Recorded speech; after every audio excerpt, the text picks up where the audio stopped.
Guys, so I call this video, this is to the survivors. To the survivors of military life and deployment. This is what I have to say to you.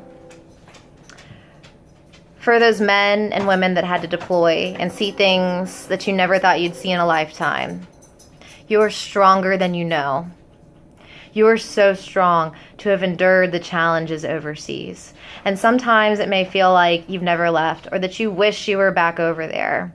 But just know that although you will never be the same as you were before you saw those things and before you had to do what you had to do in Iraq and Afghanistan or anywhere in between, you are strong. You have experienced things that you in turn will be able to share with others, enlighten them, save them.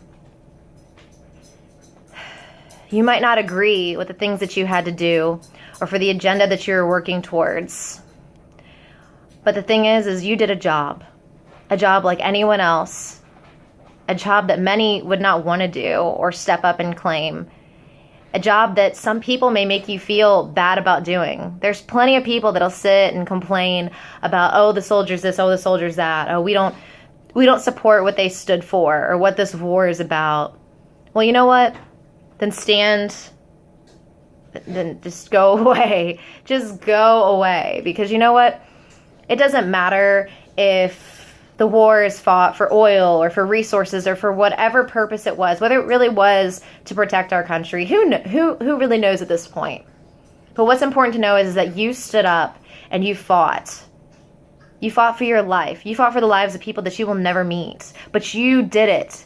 You are beautiful and you are wonderful and you are just the greatest ever. You know, at 18, I never thought I would have to see the broken bodies of men and women overseas. I never thought I would have to, you know, everybody joins and they think, oh, it's going to be great. It's all going to be just like basic, or it's never going to be real, but it gets real really fast. To the survivors of MST, and if you don't know what that means, it's military sexual trauma. You have brothers and sisters that have your six still. And some might wonder why I say brothers, because, you know, men can be victims too. But to those women and those men out there that just have become victimized due to a system that doesn't really support you, you are stronger than you know. Horrible things happen to people, but everything has a purpose. So perhaps those horrible things that happened to you and that life you had to live has given you a greater purpose of being able to serve others and help others that are in that position. I can definitely say that in my service, being one of the few female medics working with an infantry battalion, it was very hard. I was scrutinized on a daily basis, made to feel like I didn't matter, like I wasn't important. When I was deployed, my roommate was a victim of rape by an unknown attacker. They were never found. And I know it affects her on a daily basis, but for the sake of her family and her two daughters, she fights. She has gone to school and has bettered herself and didn't let that experience weigh her down, even though I know she still struggles with it, as I struggle with it. I'm a survivor of rape from before I joined the service, and it's very hard knowing my attacker is still out there, and I know who mine is. And although my battle buddies that were with me never scrutinized me, you know, I know what it's like to feel victimized by your peers and to feel the weight of judgment, because people want to take one side of one story or the other and not realize that there's one story, there's yours, and there's the truth. So never sell yourself short in thinking that your truth doesn't exist, because you know what happened and you know what right is, and that no one can take your truth from you, and that you do not deserve to be the victim of sexual assault or trauma or even harassment. Sometimes you're made to feel that way, like, oh, it just comes along with the job. But no, it's not acceptable. And stand up for yourself. And don't let yourself fall victim to, you know, wanting to commit suicide because you feel like this event defines you, because it doesn't. And if you were to harm yourself, you would just be taking away from this future mission that you have now as a survivor, because you can share your story and you can help others that are going through the same thing or similar things.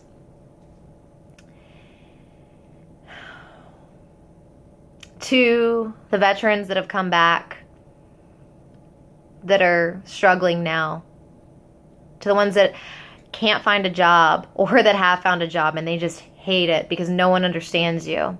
There's no one that'll understand you like your friends and your family. And I say that loosely because my family definitely doesn't get me. They don't. I think I'm very lucky in a sense that they attempt. They kind of try. You know, to my standards are very high. But for those of you that are struggling, be patient with your civilian friends and family. Some may get it, but some will never. So just at the end of the day, if you have to tell yourself that, you know, and I have to tell myself this quite often, they don't get it, they weren't there, they didn't see this, they didn't do this, they don't understand. At least they empathize. So if you've got family members that are trying, that's great. You have to find that silver lining. Take it all and just say, these are the things that are going for me today. For your friends, civilian friends may never get it. And what always kills me is, you know, you have those people that are like, they kind of dance around it. They don't want to talk about it. And then the people that really want to talk about it and want to know everything gung-ho about your deployment when you might not be ready to open up yet. So be patient with them. Just say, I don't want to talk about that. You know, I've always found the open lines of communication are the best, and honesty is the best, even though it might hurt people sometimes. And they won't get it. Actually, majority of the time they won't get it at all. But you kind of just have to set your barriers and set your limits. And with that being said, don't segregate yourself. The worst thing you can do as a survivor of an event, it might have physically wounded you, or it might be just something that mentally wounded you, which is just as bad. A lot of people try to downplay it or think that, oh, it's not real, or you can just get over it, or you can just take a pill or go do a yoga class or go do something and you'll just get over it. You'll grow out of it. This isn't like a phase in childhood that, oh, you'll just grow out of it. We, as warriors, because you are a warrior, just because you leave the service doesn't make you any less of a person. Just because you might have had to get out to stay with your family, like I had to do with my family. I got out on a family care plan. You know how awful I felt as the medic that had been with these guys forever, and I'm getting out because I'm a single parent and I have to take care of my daughter? I felt awful, like I was failing them. And most of the time, the Army doesn't make you feel any better when you're getting out. Then you're a S-bag, you know. And that's what's used. You feel like that. You feel like it's just the end of the world. And then when you get out, you're like, oh, this is great. I've got my freedom. And then it starts to lax. And then you start to try to find work. And you can never find anything that just kind of fulfills you, that just gives you that adrenaline rush. Well, unless you deploy and you become a contractor or something like that, you will probably never find that rush again in employment, unless you maybe work in EMS or firefighting, and a lot of vets do that, but some may not have that ability due to their internal or external injuries. So you have to kind of rewire yourself in a sense that you know what your triggers are and you know what works for you. I know that when I start to get anxious, I just have to remove myself from a situation, even if it's just temporarily.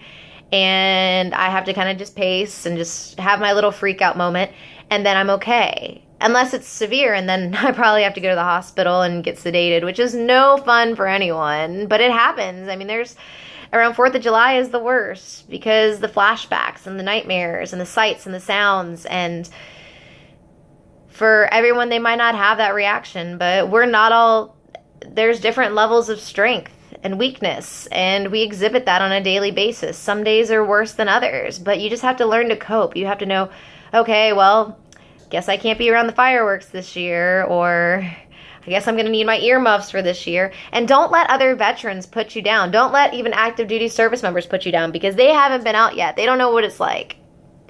But the best thing you can do is talk to them and enlighten them and say, this is how it is for me. You might not agree, but this is my struggle. This is what I deal with on a daily basis. And never let that make you feel like less of a person. Never feel like you're not worthy. I don't know how many times I hear vets say, as they're getting out, oh, I'm not going to go through the VA to get benefits because I don't feel like I'm deserving of it. No, you served. That's what you deserve. If you wait until the last minute, it'll take years, trust me. And then it just makes the struggle even harder. Because I think everyone, when they initially get out, just has that initial rush of freedom and everything's great. But as that starts, as that new tingling new car sensation, like the new car smell brand new, it's just, as that starts to wear off, it's just, you're left with the shards of issues that you may not have even known you had, because when you're in the service, you don't have time to recover. When you're on deployment, or deployment in garrison deployment, whatever, you don't have time to recover. And everybody you're surrounded with is going through the same exact things, so it's downplayed. And it's just, you have no recovery time. It'd be like rolling your ankle and not being able to get a profile for a while, or being able to relax. It's just, you're going to keep on re-injuring it. And so when you get out, you just have that opportunity to just decompress and realize what your injuries are. You start to feel things that you may not have felt before, that you would have suppressed. And it's intense. So prepare yourself for that and embrace it. Embrace the change. Know that you won't be the same. People are going to regard you as different. But that's okay. You just have to learn to be yourself all over again. Learn who your new self is. Learn new things that you love to do. New places that you like to go. New things that you do with your kids. Because at the end of the day, that's what you have, is your friends and your family. And if you don't have that, then go make new friends. Make that your family. I've had to do that in the past couple of years because my family they stink at times. And some of my closest friends are my family. They're my brothers and my sisters because they get me and they understand the things that I've been through. But it takes work. Work on yourself every single day. And it'll get better. It does. Don't be a statistic. I don't know how many times I can say that. Don't be forgotten. Be remembered through the people you impact, through the people you help. Be someone's hero. Just because you're not deployed and you're not fighting the war over there doesn't mean you can't help in the invisible war over here. The war that goes on up here for so many. You can make a huge impact in just talking to someone or even just listening. You can do so much. So please reach out. For all of you veterans out there, you're not alone. To all of you suffering, you are not alone.